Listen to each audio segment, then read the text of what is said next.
So, Inez, I'm going to give you the floor first. Let me wind you up and just let you respond to what you heard. Some news in that he had talked to President Trump in the last several days. He does believe he was wrong, that it wouldn't have, that he doesn't believe that Iran would have come to the table like it appears to have done now without the strike, but not wrong about the probability of catastrophe. So, Inez, what's your reaction to what you just heard? Well, I think you asked a really good question after he mentioned some of those things, which was, does this impact your worldview? Does this say something about your worldview that you were very wrong about this?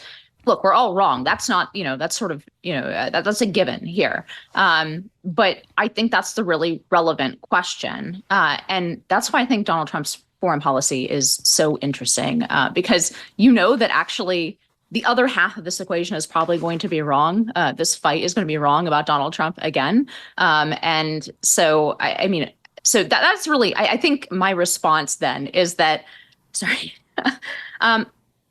there's just so many things that he said that I'm trying to think about what to say.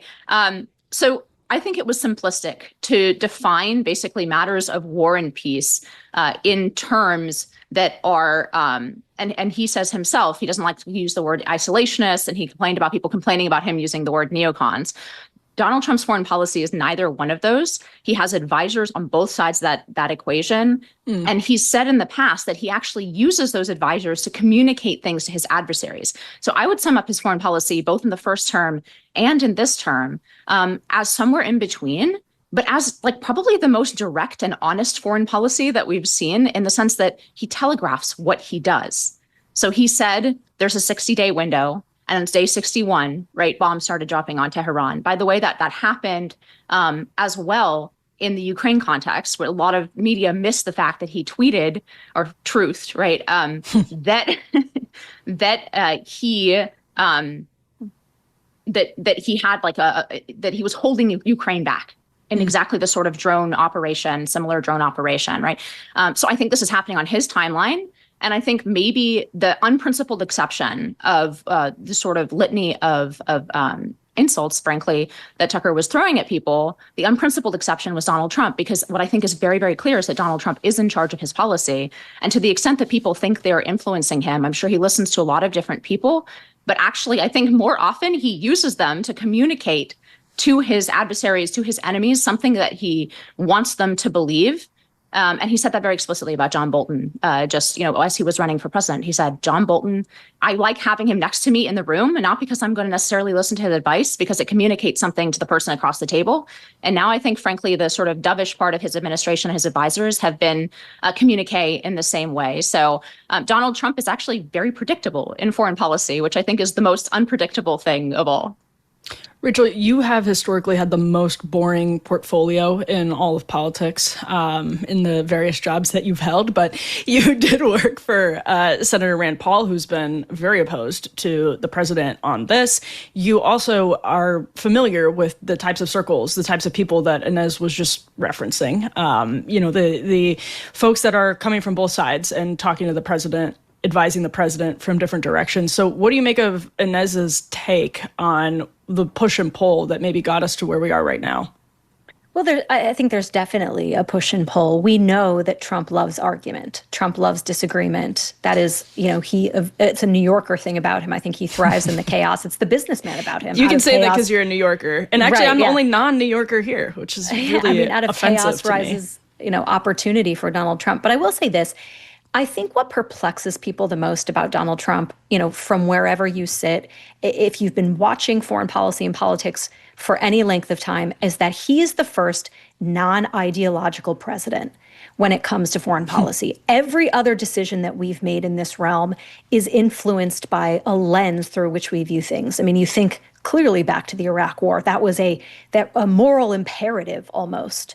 Right? We had a moral veneer over everything that we did. We're bringing democracy to Iraq. We're going to help all these beleaguered groups. It wasn't real politic, really. It wasn't geopolitics or great power politics. It was this moral lens.